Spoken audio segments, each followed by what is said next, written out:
Chapter 1. The Body in the Gallery. The village of Ashwood Vale was, as villages go, exceedingly proper. Its high street offered a post office, a lending library of modest ambitions, a public house called the Wounded Hart, and, at the far end of Millgate Lane, the converted coach house that had once served the great Hartwell estate. Now it bore a handsome brass plaque that read, Hartwell Gallery of Contemporary and Classical Arts. Sir Edmund Hartwell, its founder and proprietor, had spent 15 years transforming the crumbling outbuilding into something that might, on a good afternoon, be mistaken for culture. On the evening of the 14th of November, 1932, however, no one was admiring the paintings. The gallery was dark, the November fog pressed against the mullioned windows like a curious animal. And Sir Edmund Hartwell lay dead on the parquet floor of his private office, his silver hair fanned about his head, his right hand clutching what appeared to be a torn letter. It was Constance Bell who found him. Miss Bell, Sir Edmund's secretary, had returned to the gallery just past 9 o'clock, having forgotten her umbrella. She was a slight woman of 37, possessed of the kind of face one sees and immediately forgets, and of the kind of mind one overlooks entirely, which was, as it happened, her singular advantage in life. She had screamed only once, then telephoned the police with admirable economy of emotion. Inspector Gerald Holt of the Ashwood Vale Constabulary arrived within 20 minutes, examined the body, noted the wound to the back of the skull consistent with a heavy blow, observed that the office door had been locked from the inside, and found himself entirely at a loss. The door had been locked with a mortice deadlock. The key was on the floor beside Sir Edmund's left hand. The single window was latched from within.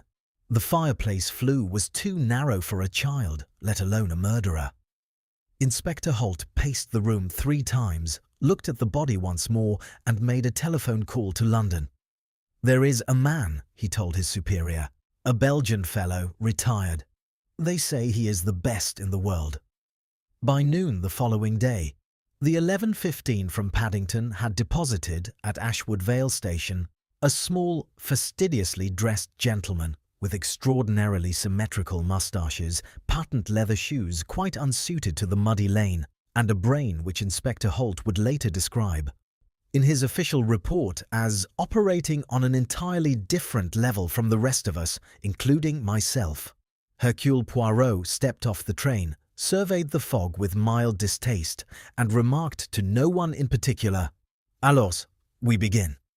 The coach house stood at the end of the lane like a patient conspirator, its stone walls darkened by centuries and recent rain.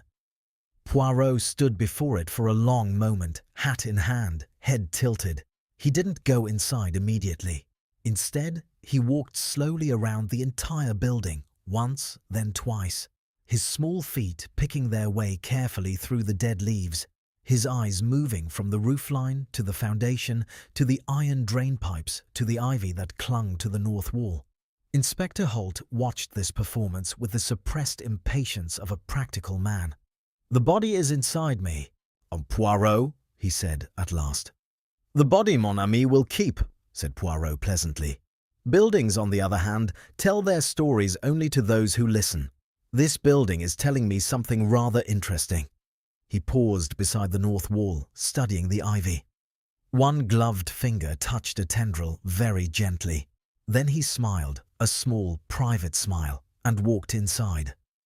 The office was as the police had left it, minus Sir Edmund himself, who had been conveyed to the county mortuary. Poirot stood in the centre of the room and turned slowly, taking in everything: the mahogany desk, the leather chair, the cold fireplace, the decanter of whisky with one used glass, the scatter of papers, the torn fragment of letter still preserved in a constable's evidence envelope. "You have searched the room thoroughly?" Poirot asked.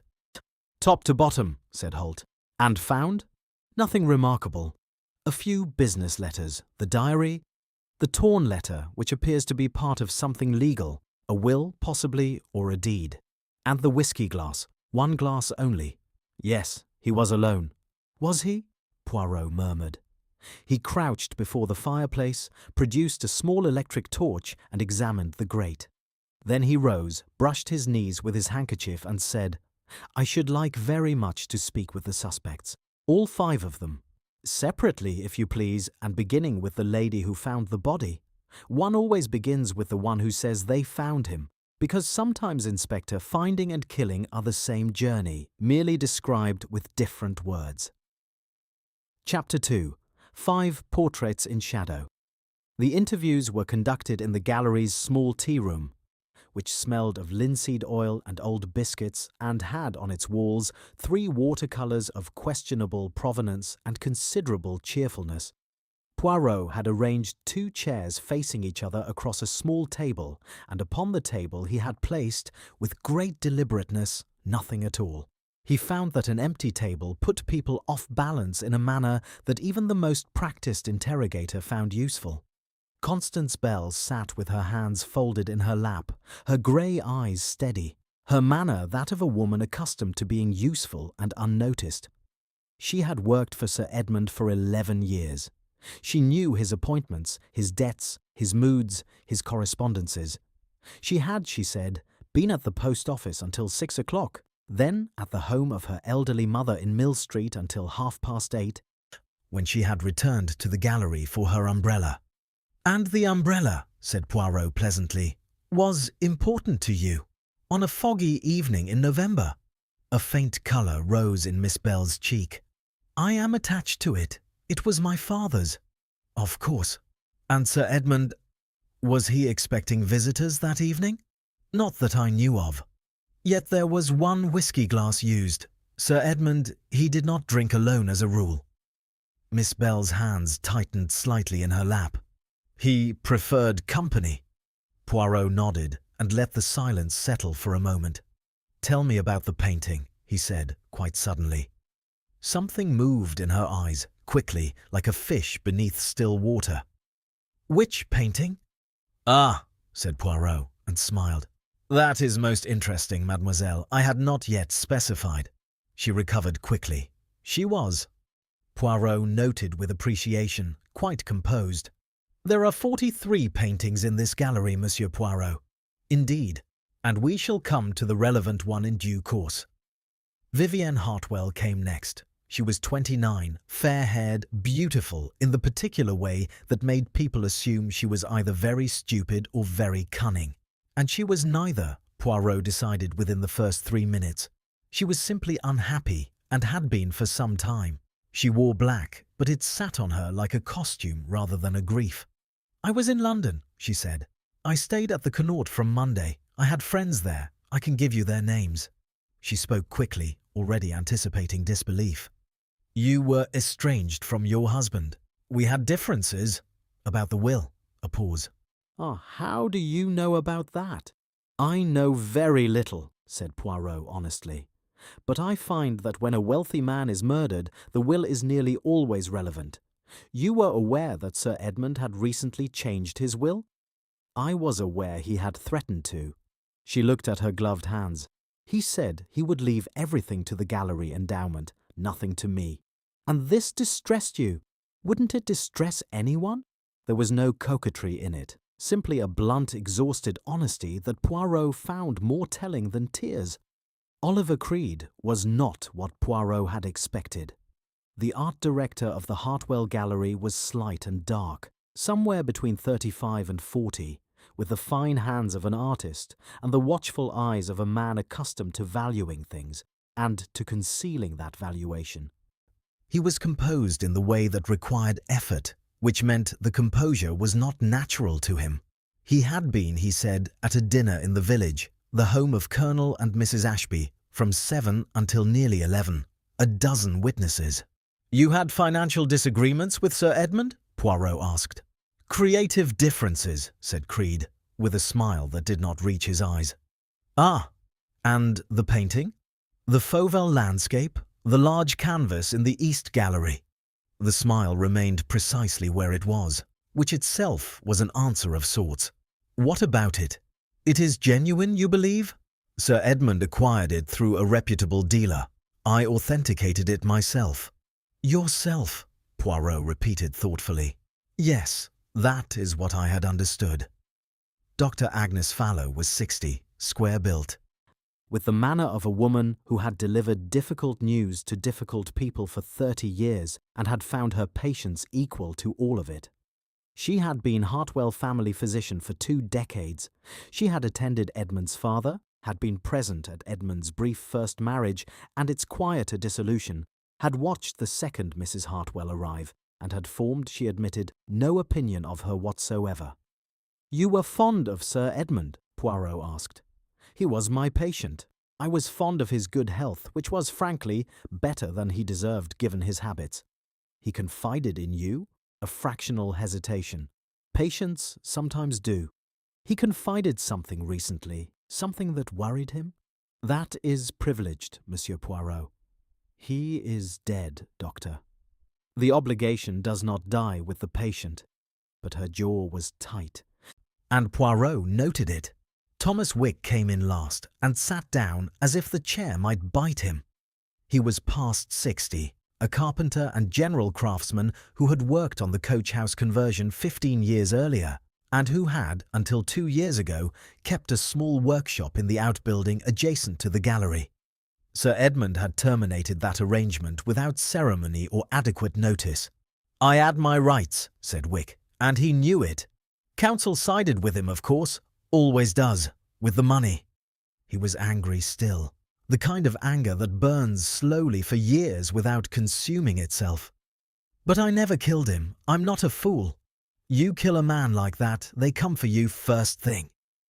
Poirot walked back to the locked office alone, after all 5 had gone. He stood in the centre of the room again, quite still, hands clasped behind his back, eyes half closed. After some time, he said softly, to no one. The room was locked. The key was inside, but the question, the true question, is not how the murderer left. It is how the murderer arranged for the room to appear as it did. He opened his eyes. "And I think, mes petites cellules grises, that we know something of that already." Chapter 3. The painting that was not Poirot spent the whole of the following morning in the East Gallery, standing before the large canvas that occupied the centre of the wall, the Fauvel landscape, oil on board, 1887, depicting a stretch of the Loire Valley in autumn, all amber and ochre and smoky grey. It was a handsome thing.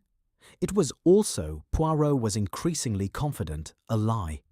He had asked Inspector Holt to arrange for him a magnifying glass, a reliable lamp, and the company of one Miss Octavia Prout, who taught art history at the grammar school in the neighbouring town of Brentfield, and who had, Holt reluctantly confirmed, a rather formidable reputation in matters of attribution.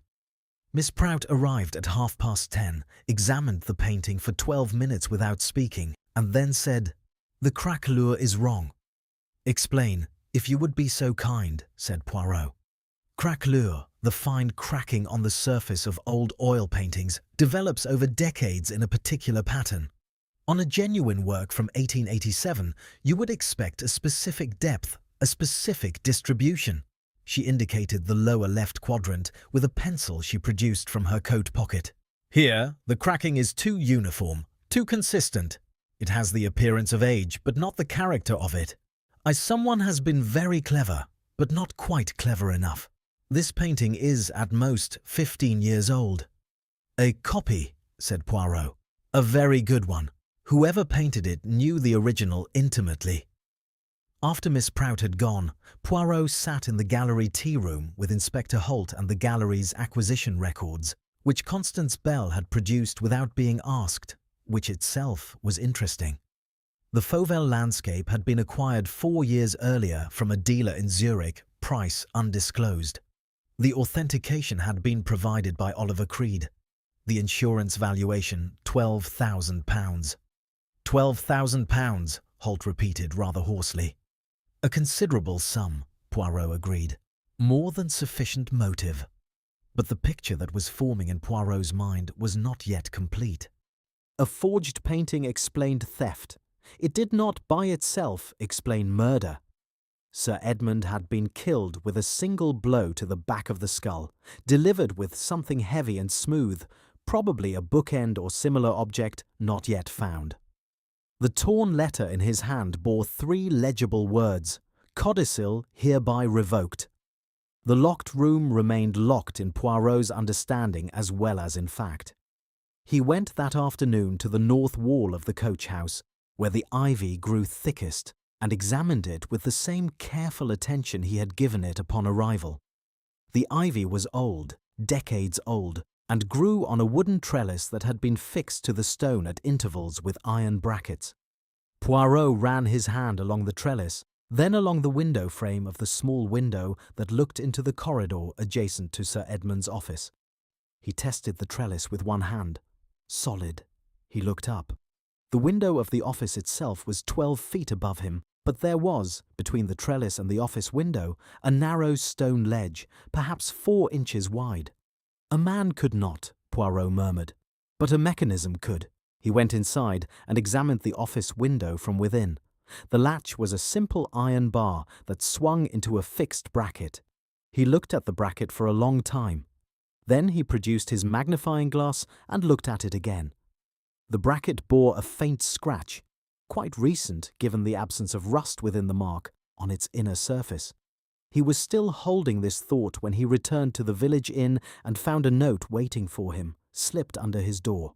It was unsigned, written in a careful, educated hand, and it read, "The locked room is not what it seems. Ask about the clock."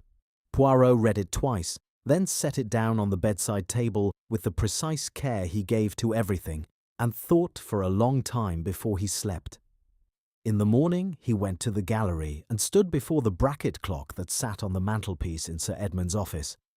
It was a handsome piece, mahogany case, brass movement, circa 1890. He did not touch it. He simply looked at it for a long while, noting the position of the hands, the way it had been wound, the faint scoring on the casement that suggested it had been recently moved. Then he asked Inspector Holt, very pleasantly, whether the clock had been examined by the police. "Photographed it, obviously," said Holt. "But it's just a clock." "Yes," said Poirot, "and the Fauvel was just a painting. This village, Inspector, has a most unfortunate relationship with the word just." He picked up the clock, turned it over, and smiled. On the underside, fixed with 2 small screws, was a length of thin wire, wound around a spool with a small hook at its end. The wire was extremely fine, nearly invisible unless one knew to look for it. "Thin enough," Poirot said softly, "to pass through the gap beneath a window. Strong enough to turn an iron latch from outside, given the right angle and the right mechanism. And attached, vous comprenez, to the clock's own winding spring, set to release at a specified time." He set the clock down gently. "The room locked itself," he said, "at exactly the moment the murderer needed it to." Chapter 4. What the doctor knew. Poirot visited Dr. Agnes Fallow on the Thursday morning at her surgery in the old stone house on Beechtree Street. He did not telephone ahead. He arrived at 9:15 and found her already at her desk, writing patient notes in a hand so precise it might have been typeset. She looked up when he entered and said without particular surprise, "I expected you yesterday." "I had other things to learn first," said Poirot, and sat down without being invited. "I think you know something that is material, Doctor. I think Sir Edmund told you something, recently, that alarmed you, and I think it alarms you still." She put down her pen. For a moment, she simply looked at him with the detached assessment of a woman who has spent her life reading faces and vital signs and finding both unreliable. Then she made a decision. He could see it happen quite plainly. It's the slight shift of the shoulders that preceded honesty. "3 weeks ago," she said, "Edmund came to see me. Not as a patient, as a friend, if I may use the word loosely. He was upset. He had discovered something about the gallery." "The painting," Poirot said. She was unsurprised. "Yes. He had been approached by a collector in Paris who was interested in the Fauvel. During the preliminary correspondence, the collector mentioned that he had seen the original Fauvel landscape, the genuine article, at a private sale in Geneva the previous year. Edmund did not understand this at first. Then he did." She paused. "He confronted Oliver Creed." When? The week before his death. He did not tell me how the confrontation went, only that Creed had denied it absolutely. Edmund intended to commission an independent expert to examine the painting. He also— She hesitated. Yes, Poirot said gently. He told me he had written a letter to his solicitor. He was changing his will, the codicil, he called it. He intended to remove the gallery endowment entirely and leave everything in trust with oversight. He didn't want the institution he'd built to become, his word, an instrument of fraud. And this letter, Poirot said, was the letter found in his hand, torn. I assume so. I didn't know he'd been killed until the morning after. She looked at her pen rather than at Poirot. I should have told the police immediately. Why did you not? Because Oliver Creed is not the only person implicated. She met Poirot's eyes now. The original acquisition of the Fauvel was made on Edmund's behalf while he was travelling. The person who arranged the purchase, the person who liaised with the Zurich dealer, the person who handled all the paperwork was Constance Bell. Poirot was quiet for a moment. Outside, a motorcar passed on the wet street, and its horn sounded briefly, and then everything was still again. Miss Bell, he said, who was also the person who found the body? Yes. And who has worked for Sir Edmund for 11 years, who knows every aspect of the gallery's affairs. He stood slowly. Tell me one thing more. Miss Bell's mother? Does she live in Mill Street? Agnes Tompkins lives in Mill Street, yes. She's 83 and largely bedridden. And you are her doctor? The doctor looked up sharply. Yes. Was Mrs. Tompkins well enough? Thus on the evening of the 14th, to have received a visitor for 2 hours. A long pause. She hasn't been well enough for sustained visitors since August. She sleeps most of the evening. Dr. Fallow's voice was quiet. But I cannot tell you whether Constance actually visited that evening. I was not there. No, said Poirot. But you have told me enough. He put on his hat and went to the door, then paused. You are a good woman, Doctor. You tried to protect what you could while protecting the greater thing as well. It is not always possible to do both. She said nothing. He left her sitting at her desk, still holding the pen that she was no longer using. On his way back through the village, Poirot stopped at the post office and confirmed, with a few pleasantly oblique inquiries, that the post office closed at 5:30 on weekdays. Not at 6, as Miss Bell had told him. He then stopped at the small ironmongery on the high street and asked to see their selection of specialist clock mechanisms. He was shown, among other things, a small spring-loaded wire spool of the sort used in antique clock restoration. The proprietor confirmed that one had been sold 2 months prior to a gentleman. Do you recall his name? Creed, said the proprietor. He's the art fellow up at the gallery. Comes in sometimes for picture wire and the like. Poirot thanked him very much and walked back to the inn in the November rain, working the problem in his mind like a knot that was beginning at last to loosen. Chapter 5. Alibi and Appetite. The dinner at Colonel and Mrs. Ashby's had been, all 11 witnesses agreed, a thoroughly pleasant affair. Pheasant roasted excellently. This a passable claret. The Colonel's stories about his time in India, which were fewer and shorter than they had been in previous years, Mrs. Ashby having apparently achieved some restraint in the matter. Oliver Creed had arrived at 7:15 and departed, Mrs. Ashby confirmed, at 11:10. He had been charming, attentive, and had complimented the dining room's rather unremarkable painting of a coastal scene with a knowledge and warmth that pleased the Colonel enormously. Poirot sat across from Mrs. Ashby in her drawing-room on Thursday afternoon, a cup of tea cooling beside him, and listened to all of this with the polite attention of a man storing everything and discarding nothing. Mr. Creed was in good spirits? He asked. Oh, excellent spirits. He always is. Such a lively mind, Mrs. Ashby was 60 and silver-haired, and had that quality Poirot associated with certain English women of her generation, absolute, unshakable confidence in their own perceptions, which were sometimes entirely wrong and occasionally exactly right. He left the table at all during the evening? Well, naturally one does. Mrs. Ashby coloured faintly, for the usual reasons. Of course. Once? Twice? She thought about it with the seriousness the question deserved. Twice, I believe. Once before the fish course. He stepped out for rather longer than one might expect. 10 minutes, perhaps. We assumed he'd met someone in the hall. And the second time? During dessert, only briefly. Poirot thanked her for her excellent hospitality and the admirable tea and walked back to the village with his hands in his pockets and his mind occupied. The Ashby house was on the western edge of the village. The coach-house gallery was 8 minutes' walk and he paced it, through the back lanes. 10 minutes, enough to leave, walk to the gallery, perform the act, return. If the groundwork had been carefully laid, if the mechanism in the clock was already in place, if the blow needed only one moment, one movement, with the victim's back conveniently turned. But there was still a problem. The door had been locked from inside, yes, and the clock mechanism explained the window latch. But the door key was found on the floor beside Sir Edmund's left hand. If Creed had left the room by the window, an unlikely athletic performance for a man in evening dress, the key should have remained on the desk or in the lock, not on the floor, unless the key had been moved. Poirot stopped walking. He stood still in the middle of the lane, a figure of absolute stillness in the November drizzle, hat-brim channeling a thin stream of water that he did not notice. He thought about this for 30 seconds.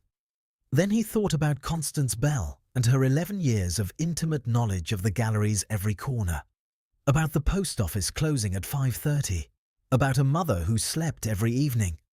2 people, Poirot said aloud and startled a pheasant from the hedgerow. He had been thinking of this as the work of one mind and one hand. But what if the mind and the hand did not belong to the same person? What if the locked room, that theatrical flourish, that seemingly impossible detail, was not the work of the murderer alone, but of an accomplice who had arrived after the murder to arrange the stage? He walked on, faster now, and his mind moved faster still. The question then became, what bound these 2 people together? Not affection, he suspected. There was nothing between Creed and Miss Bell that suggested warmth. Interest, then. Shared interest. 2 people who had profited from the forgery and had equal reason to silence Sir Edmund before his solicitor could receive the new codicil. He went to the gallery and found Miss Bell at her desk, working with the efficient quietness of her profession. He sat down across from her and said very pleasantly, "Miss Bell, I wonder if you might tell me about the financial arrangements between yourself and Mr. Creed." She looked at him for a long moment. Then she said, "I don't know what you mean." "Let us be more precise then. The original Fauville landscape, the genuine one, was sold at a private auction in Geneva. 18 months ago. The proceeds were divided. I believe you received a portion, not the larger portion, that would have been Creed's, but sufficient." He smiled gently. "You were not the architect of this scheme. You were the facilitator, the practical intelligence. You managed the paperwork when the copy was acquired, ensured the documentation appeared correct, and, when Sir Edmund was killed, you provided the final flourish. The key on the floor. The locked room made permanent." He paused.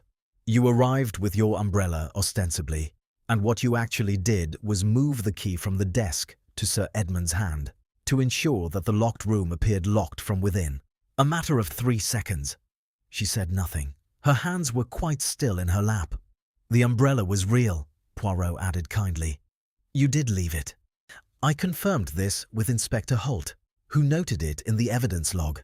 You thought of everything, mademoiselle, almost everything." Chapter 6. The Torn Letter Speaks. On the Friday morning, Poirot visited the offices of Hartwell and Feather's solicitors in the market town of Brentfield, 8 miles from Ashwood Vale. He was received by Mr. Jonathan Feathers, a man of 60 with the careful, slightly sorrowful expression of a professional keeper of other people's secrets. Mr. Feathers had already spoken with the police, he explained. He had told them everything relevant. "I do not doubt it," said Poirot pleasantly. but the police and I are sometimes relevant to different things. Sir Edmund came to see you recently? 3 weeks ago. He wished to amend his will. Specifically, to add a codicil revoking the gallery endowment and replacing it with a supervised trust arrangement. He was worried about the gallery's integrity. He had concerns about certain financial matters. Yes, he did not specify them in detail. He was careful. He signed the codicil. Mr. Feathers hesitated. He signed a draft. He asked to take a copy with him to review before we filed the formal version, which was irregular, but he was an irregular man in some respects. And the copy he took, that would be the letter found in his hand. I believe so. Our office has the signed draft. We filed it the day after his death when we heard the news on the advice of counsel. It is legally valid. Poirot was very still for a moment. The codicil was filed. The estate goes to the trust. Yes. Then the murder. Poirot paused. The murder achieved nothing. Mr. Feathers looked at his desk. In financial terms, no. Sir Edmund had already ensured the document's legal standing. The murderer, had they known this, might have reconsidered. Or might not, said Poirot. Rage, monsieur, does not always consult the solicitor first. He rose and thanked Mr. Feathers and walked out into the grey Brentfield morning.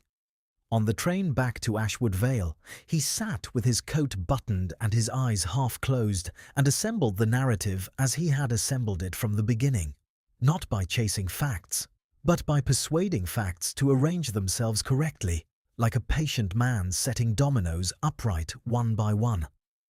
Oliver Creed had discovered the Fauvel, the genuine article in a private collection, roughly 5 years ago. He had recognized its value and had hatched the scheme with the precision of a man who understood both art and human nature.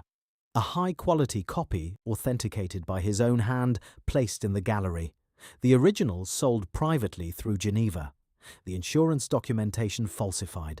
A modest commission to Miss Bell, who handled the administrative complexity and asked no inconvenient questions. For 4 years the arrangement had held.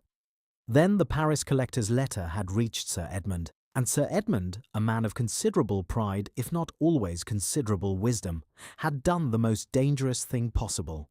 He had confronted Creed directly, giving him fair warning rather than going to the authorities at once. A gentlemanly impulse, a fatal one. Creed had needed time. He had needed the new codicil to be intercepted or prevented. And so he had decided to act. On the one evening when he had an alibi, when he could slip away for 10 minutes under cover of dinner, when everything could be arranged to point toward an impossible room and an impossible crime.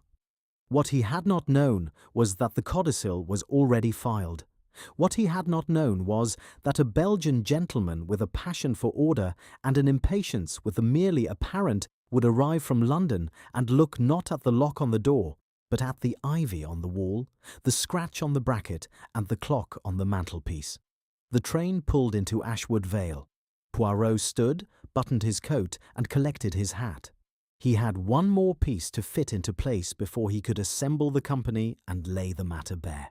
He needed, specifically, to speak to Thomas Wick. He found the old carpenter in his workshop, a rented space now, in a yard behind the Wounded Hart. Wick was planing a window frame and did not immediately look up. "Mr. Wick," said Poirot, "I need to ask you something about locks." Wick put down his plane. "What about 'em?" "The lock on Sir Edmund's office door. It was replaced 2 years ago, at about the time you were asked to vacate your workshop. Did you install the new lock?" Wick was very still. "I installed a dozen locks in that building over the years. But that particular one, the mortise deadlock on the office, did you install it, and did you, perhaps, retain a copy of the key?" A long silence. Wick's jaw worked. "I keep keys for buildings I've worked on. Standard practice. For emergencies." "Yes," said Poirot. "And did someone recently ask to borrow that key?" "Or ask you about the mechanism of that lock specifically?" The silence was different now.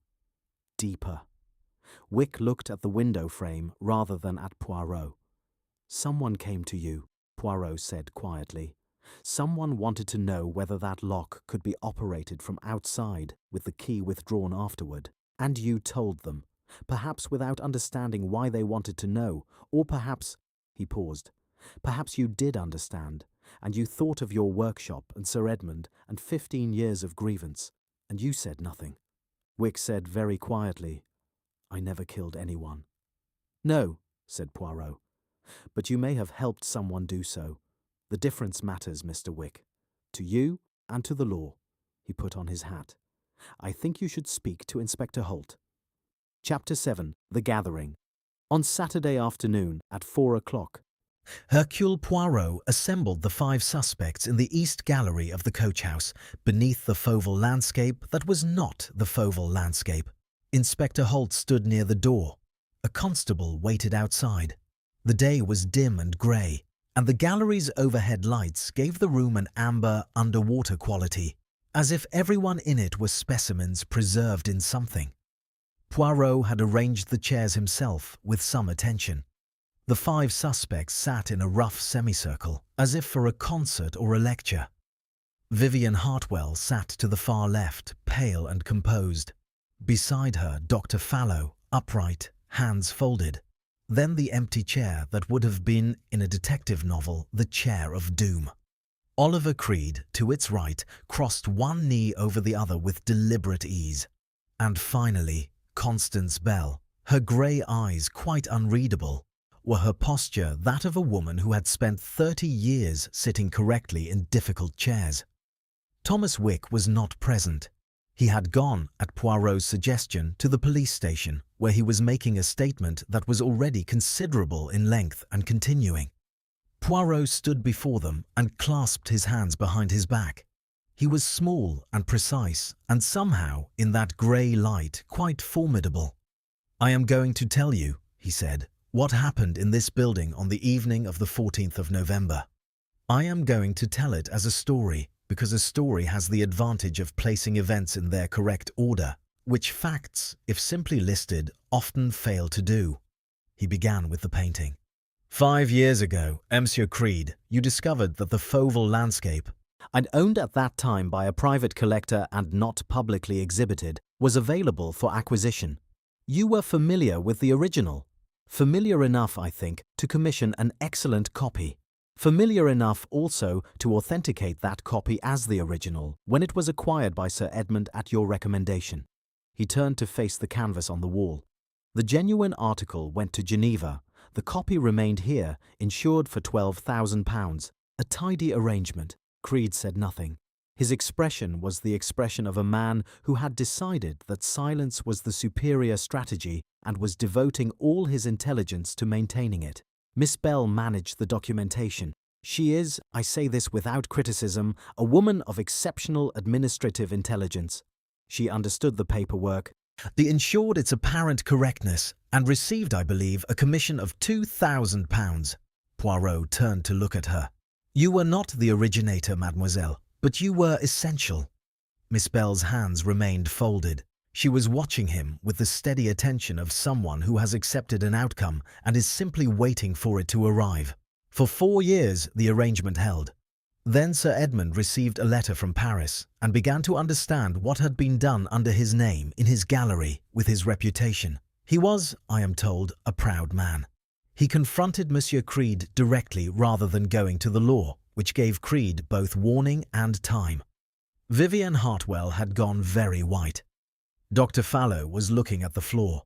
Creed needed to silence Sir Edmund before the solicitor received the formal codicil. He arranged to be elsewhere, at dinner, with witnesses. He excused himself at a convenient moment and walked 8 minutes through the back lane to the gallery, where Sir Edmund was working late, alone. The gallery was quiet. The door to the office was unlocked. He entered, and he struck Sir Edmund once from behind, with a bronze bookend that has not yet been recovered, but that I suggest, Inspector, may be found in the River Ash, where it crosses behind the Ashby property. Holt made a note. Creed then left through the office window, not by climbing, as one might imagine, but by the simpler method of opening the window from within, stepping onto the stone ledge, pulling the window shut behind him, and descending by the ivy trellis, which is old and solid and well suited to the purpose. He had practiced this. I saw the marks on the trellis. He returned to dinner, 10 minutes absent, and no one thought much of it. But, said Poirot, turning now to face Oliver Creed directly, he could not lock the window from outside, and so he had prepared. In the office, on the mantelpiece, a bracket clock. Inside this clock, fixed there by himself some weeks earlier, using a mechanism purchased from the ironmonger on the high street, a device of wire and spring that, when triggered by the clock's own movement at a set time, pulled a fine wire threaded beneath the window frame and turned the iron latch from outside. The window locked itself. The clock had been his most elegant invention. He turned to Constance Bell. But the door was the problem. The door locked with a mortise deadlock. Sir Edmund had the key on his desk. If the police found a locked room with the key on the desk, they would understand immediately that someone had locked it from the outside. It was the wrong picture. The key needed to be in Sir Edmund's hand, and for that, someone needed to enter the room after Creed had left. He let the silence hold for a moment. You arrived, Miss Bell, with your umbrella that you had left behind. You had the spare key, obtained, through Thomas Wick, some weeks before. You entered the gallery. You entered the office. You moved the key from the desk to Sir Edmund's left hand. You locked the door with the spare key and left. You then called the police, and you became, not the murderer, but something the law will find nearly as significant. He stepped back. Inspector Holt. Chapter 8. Creed Falls. What happened next was not dramatic, in the way that popular fiction promises drama. There were no confessions shouted from across the room, no last-minute denials rising to hysteria, no overturned furniture or theatrical flight. What happened was quieter than that, and in its quietness considerably more terrible. Oliver Creed sat for approximately 10 seconds after Poirot finished speaking, and in those 10 seconds his face underwent a series of small adjustments. A tightening about the jaw, a slight widening of the eyes, a compression of the lips, that constituted the visible dismantling of an identity he had maintained for many years. Then he said quite calmly, "You can prove none of this." "A considerable portion of it," said Poirot pleasantly. "The clockwork mechanism is in police evidence identified by its manufacturer. The ironmonger has confirmed the sale. Miss Prout has confirmed the painting is a forgery. Mr. Feathers will testify about the codicil and Sir Edmund's concerns. Thomas Wick will testify about the lock and the key." He paused. "And Miss Bell, I think, will find that her interest lies in cooperation rather than in continued silence." He glanced at Miss Bell as he said this. She was looking at the floor with the expression of a woman carefully rearranging the architecture of a decision she had been building for some time. Creed looked at her too, a long measuring look in which whatever partnership they had maintained was clearly and finally concluded. "You told him," he said. "She told me nothing I had not already deduced," said Poirot truthfully. "But the situation will be considerably improved, for her, by full cooperation with the authorities. The law makes such distinctions. I find them sensible." Constance Bell raised her eyes from the floor. She looked at Oliver Creed with an expression that was not triumph and was not quite regret. Something more precise than either. The look of a woman who has gambled on someone else's intelligence and found it insufficient. "I arranged the key," she said to Inspector Holt, not to Creed. "Everything Monsieur Poirot has described is accurate. I did not know he intended to kill anyone. He told me Edmund needed to be distracted, given time to reconsider. I understood the painting scheme because I had helped to operate it. When Edmund came to me in the days before the 14th, when he was preparing the codicil, I told Oliver." She pressed her lips together. "He said he would handle it. I believed him. I did not ask what that meant. I preferred not to know." "And afterwards?" said Holt. "He came to me that night, after the dinner. He telephoned me. He said Edmund was dead and that I needed to go to the gallery and retrieve something. He told me exactly what to do." She looked at her hands. "I knew then. I went because I was already implicated. A drowning woman does not debate the quality of the rope thrown to her, Inspector, even when she suspects it is rotten. "A most illuminating metaphor," said Poirot, "and a most dangerous error of judgment, if I may say so." Creed had not looked away from the painting throughout this. He sat quite still, his face arranged in something approaching equanimity, though the effort of it was visible in the set of his shoulders. "The Fauvel," he said almost to himself. "It is a good copy. It is one of the finest pieces of technical work I have ever seen." "You painted it yourself?" Poirot asked. A long pause. Then, "I had help. The technical execution, but the composition, the aging, the varnishing, that was mine." Something moved through his expression that was almost, improbably, pride. Fauvel used a particular ground. White lead with a proportion of chalk. Most copyists miss it. I did not. "No," said Poirot, and his voice was not without a faint, complicated admiration. "You did not miss many things, Monsieur Creed, except the most important one." Which was? That Sir Edmund had already filed the codicil, that the document you killed him to prevent had already achieved its purpose. Everything you did, the clock, the trellis, the locked room, yet the very considerable ingenuity of the whole arrangement achieved precisely nothing. He clasped his hands behind his back. "Intelligence without wisdom, mon ami, is a most expensive luxury." Inspector Holt stepped forward, and the constable entered from the door, and Oliver Creed stood, the motion of a man who still, even now, preferred to do things with some degree of grace, and accompanied them without further speech. Vivienne Hartwell had not moved since Poirot began speaking. She sat with her hands in her lap and her eyes on the middle distance, processing something whose dimensions she was only beginning to grasp. That her husband had been murdered, that his gallery was a fraud, that his death had achieved nothing for the murderer, and that the money and the institution and the name he had spent his life building were now hers, complicated and damaged and real. Dr. Fallow rose quietly and went to sit beside her. The Fauvel landscape hung on the wall above them all, amber and ochre in the gallery light, speaking of an autumn that had never been, painted by a hand more technically gifted than morally anchored, a beautiful and perfectly constructed lie. Poirot looked at it for a long moment before he left. Chapter 9. After the Storm. The autumn deepened into December, and Ashwood Vale returned to itself. The post office, the lending library, the public house called the Wounded Hart, and the converted coach house at the end of Millgate Lane, which was now closed to the public pending the resolution of estate and legal matters that would, everyone agreed, take some considerable time. Poirot remained in the village for 2 further days, as much from a sense of completion as from necessity. He walked in the mornings through the bare lanes, collar turned up against the cold, and found himself appreciating the austere honesty of the English countryside in winter.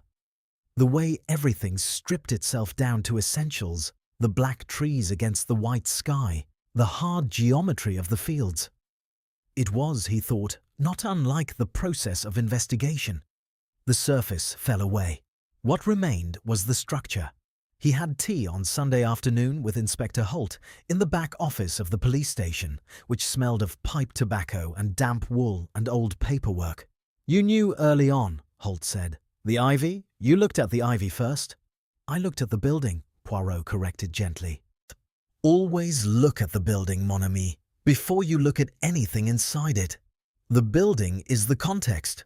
And this building told me, immediately, that there was an alternative route in and out that the police had not considered, because the police were thinking about the locked room rather than about the physics of the structure." He sipped his tea.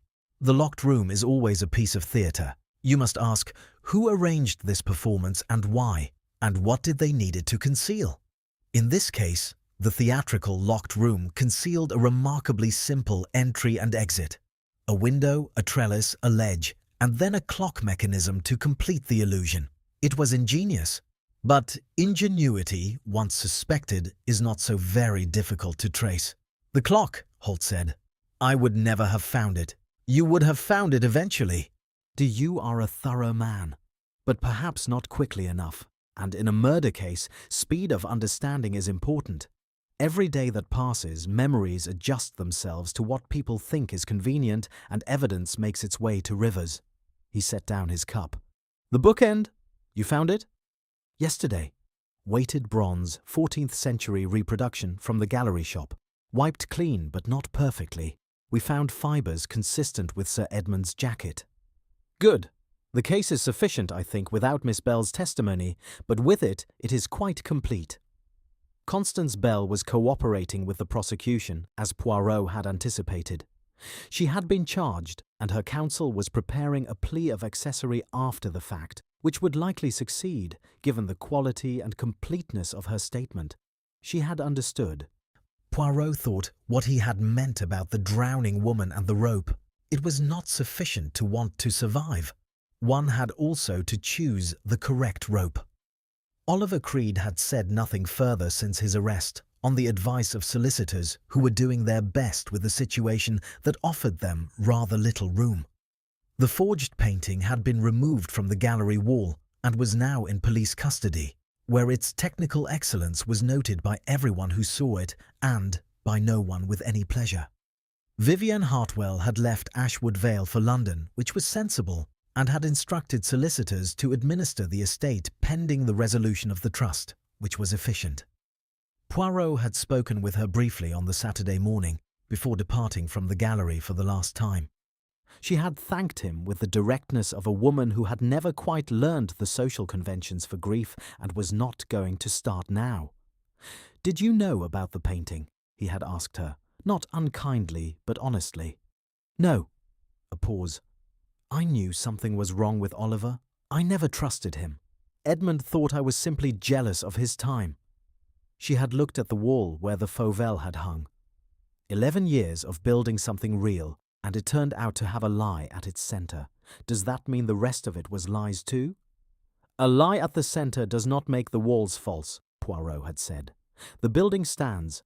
The question is only what you put in it now." She had nodded once and left him standing in the empty gallery in the amber light. On Monday morning, Poirot took the 8:15 to London.